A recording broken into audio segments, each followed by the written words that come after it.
Mesye, se mwen nou ba nan pase moti. Ki sa? Yo fre, anvoye fre, pote map vin nan fre. Mwa son modo foke min.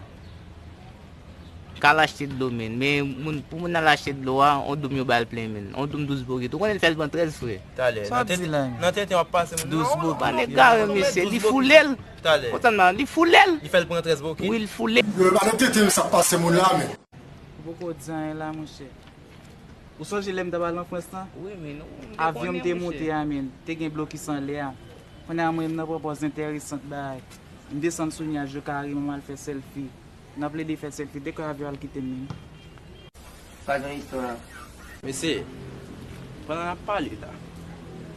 E, moun zami kouzem la, kap vive au Brésil. Yeswa mse pren bal. Ou aktuellement la, mse l'hôpital. Koman fe pran bal? So konen men. Mse ap gade tele men. Men son film tirel tap gade.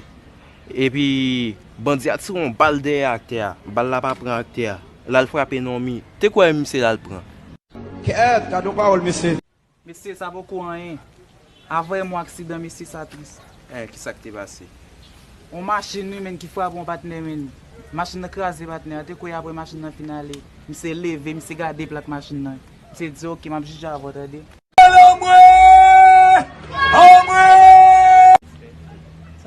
San fe la nis?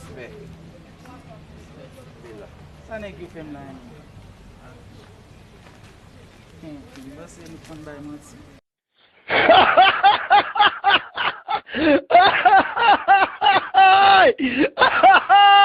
Vai que triga mole!